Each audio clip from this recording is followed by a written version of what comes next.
Hello, welcome to Wellness Wednesday, episode 14. It's Scott here from Scott Inside Out Natural Mental Wellness from beautiful Banff, Alberta. And this is the first video I'm shooting from my new place. Really grateful to live in a beautiful home with incredible people. I just moved on the weekend. And today I'm going to be talking about low signs. And for some of you who follow the Scott Inside Out Facebook page, I posted that I'd be sharing ways for you to feel better when you're feeling low, and also for others to help you feel better when you're feeling low. I actually decided to shift that. There's a whole bunch of resources that I have and that I'm adding to for those specific things, and I decided I'll be sharing those in the coming weeks. Today, what I'm going to be talking about is low signs. And I personally feel that the most important critical time for people with bipolar disorder, and even for those of you watching that don't have a mental illness, is for when you start to feel low. Because in my experience, when I'm able to turn that around quickly, I'm able to be the happy, healthy, mentally stable person that I normally am. Fortunately, there's less and less times when I am low nowadays, and I'm really grateful for that. So low signs is an introspective process, and there it's right after or sometime later today, whenever you're watching this. Give yourself about 5-10 minutes and really think about how are you different when you're feeling low. So like, what are different ways you behave? What are different things you do? And I know for some of you watching it, you might think, oh man, that sucks to think about how I'm different when I'm low.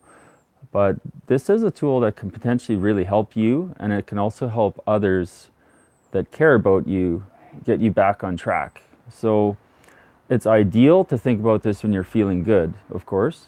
If you are feeling low while you're doing this, you can really think about, okay, how am I thinking differently? What am I doing differently now that I'm feeling low? So what I encourage you to do is come up with a list.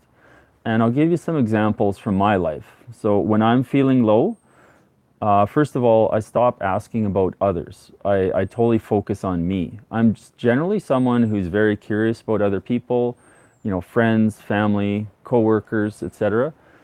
And when I am feeling low, I stop asking about them. I don't ask what they're doing, what's going on in their life. I just totally focus on me. And that's pretty common amongst people who are feeling low or depressed. A second thing for me is I get quiet.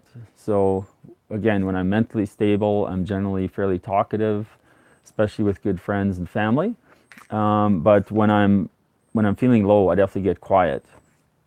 A third thing for me when I'm feeling low is I'm very slow in responding to texts or Facebook messages. A fourth thing for me when I'm feeling low is I start to cancel social things with family and friends. I'll come up with excuses that aren't true. Like I'll say, oh, I have a bad stomach or whatever. And a fifth example in my life is I start getting lazy with activities of daily living, or ADLs. That's a medical term. So ADLs are things like brushing my teeth, cleaning up after myself, eating well, making my bed, etc. And when I'm feeling low, I get very lazy with those. So I stop putting things away, I stop having a shower all the time, etc. And so what I encourage you to do is come up with a list.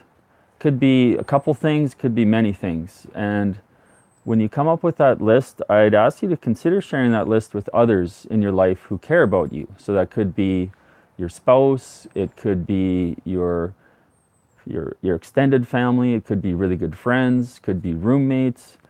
And when you share that list with them, they will be able to recognize in you when you are feeling low. So, and again, that's something to consider. This idea may or may not resonate with you. What I love about this is that it really forces you as a person to think about, how am I different when I'm feeling low? And there are patterns with many people, but obviously everyone is unique. And I'd really encourage you to come up with that list. And like I say, if you resonate with this, to consider sharing that with others. And the way others can help you when they have that list is when they're noticing you doing those different things, is that you could ask them to say something like, hey, Scott, coming from a space of love and support, I noticed that you're, and then you can mention a few things and just say, hey, like, I'm guessing that you're feeling a bit low right now, and I'd like to support you with that. So again, that depends on the person, how that can be handled. I would encourage that person to tell you it's coming from a space of love and support. That way it's not judgmental and it's not making you feel even worse and make you depressed. Because in my mind, low is a mild depression, and it's ideal to get to stop that as soon as you can, to get back to being mentally peaks. I'll be sharing a few ways of how to lift yourself up when you are feeling down, and there's a whole bunch of strategies that I use, and I've compiled most of those into a resource, and I'm going to be making that resource available to people in the month of July. So stay tuned for that. The second part of Wellness Wednesday is the 5 questions. So I'm going to go through my answers this week. What am I looking to improve this week? I'm looking to get fully unpacked. I have to admit that since I moved, well, during my move, I tweaked my back a little bit, and I'm not fully unpacked yet. So I'm setting the intention that I'll be fully unpacked by next Wednesday. When I moved in, one of the people said, welcome to the family, and it was really caring. So I'm really grateful for that. What's a win I've had in the last week? On Monday, I had what's called a human design session. And human design, for some of you, might be kind of woo-woo. Essentially what it is I met with an expert in human design via a distance session. It was a video session. And human design is a chart, and you plug in your birth date, your birth time, and your birthplace. It spits out this chart with all these colors and numbers and lines. And for someone who knows nothing about human design, it looks super strange. But essentially what it is it is the core of who I am as a person. And I learned so much in that session, and thankfully it was recorded. So I'm going to be reviewing that in the next few days here. What's a highlight from you last week? So a highlight for me is actually the first morning at my new place here.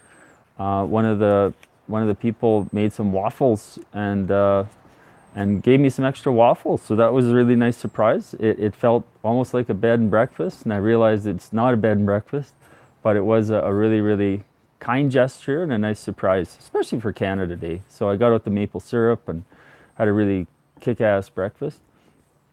The last question is, what are you looking forward to in the next week? So for me, I'm going to Glacier National Park tomorrow with a good friend, and we're going there for 5 days. That's in Montana. We're going to be camping, doing some day hikes, and for me, that's the first true holiday I've had over an extended day period for a long time. So I'm really excited about that. Just a reminder for those of you that are enjoying these videos and getting value from them, I'd really appreciate if you like and or hit subscribe. By doing so, that helps me build my following, and it also keeps you in the loop. And for those of you who would like to receive a weekly email newsletter from Scott Inside Out, go to the homepage at scottinsideout.com. There's a little box on there that says the 7 keys. It's in green.